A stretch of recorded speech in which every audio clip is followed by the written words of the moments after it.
By nature, I am not a superstitious person.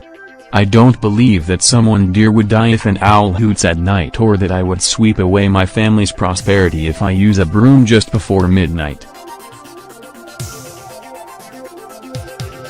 However, some members of my family are, and it's always amusing watching them explain their rationale for such superstitious beliefs.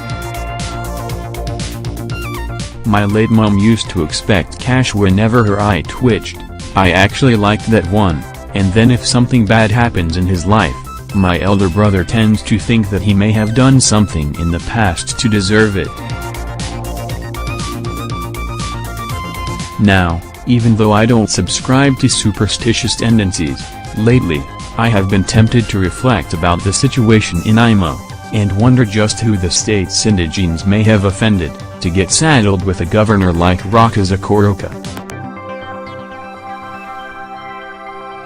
Lately, Okorocha's actions have been incredible and bewildering, to say the least. It has been one mischief to the other on the part of the Imo governor in recent times. While we were still digesting the news of the Ikuku market demolition which reportedly claimed the life of a young boy, we were hit again by the governor's lavish birthday celebration in which he received 27 cakes from the women of the state. We hadn't gotten over our amusement about the sugar high the governor would probably have experienced from all the savory treats, when all of a sudden, we were hit again with the Statue of Zuma controversy and its attendant shenanigans. We were, and are, still guessing about which other personalities are underneath the remaining shrouded statues which undoubtedly would be unveiled in due time. And all of a sudden, Okorocha dropped his latest bomb on us. He appointed his sister as the Imo State Commissioner for Happiness and Purpose Fulfillment. Like, what the heck is going on in Okorocha's mind? It's almost like Imo State is a circus and Okorocha is the circus director. So, every morning, he wakes up and asks himself, what new trick shall I entertain my viewers with today? It is mind-boggling that amidst the myriad of problems and challenges that his state faces, Okorocha's focus would be in creating an unnecessary position to be occupied by his family member. Already, there are whispers that he is allegedly making moves to install his son-in-law as governor after he exits office, and now, this.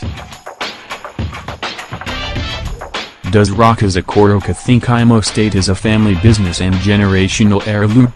Is he even answerable to anyone, or has he simply designated himself as judge and jury, owing no one any explanation?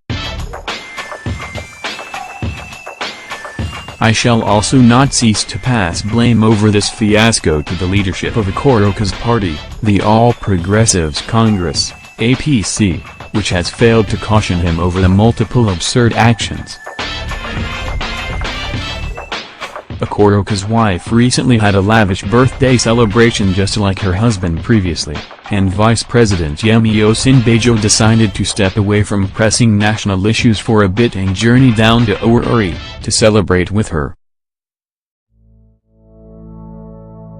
Okorocha is also the chairman of the Progressive Governors Forum, PGF, of the APC, and apparently, no one can talk some sense to him.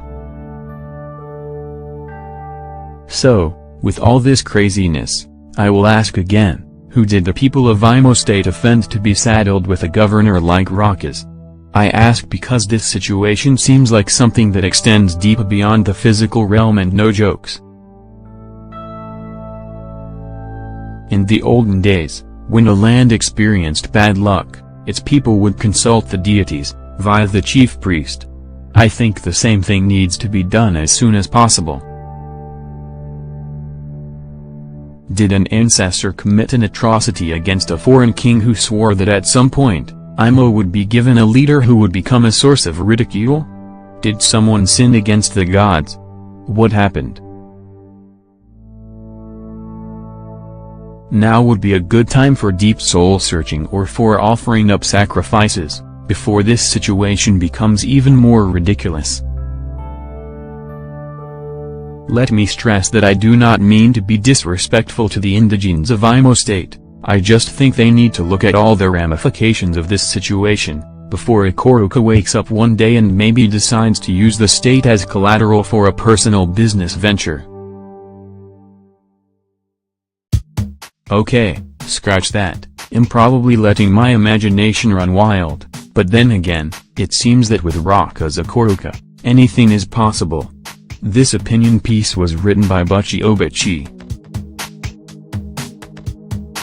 The views expressed in this article are the author's own and do not necessarily represent the editorial policy of NH.com.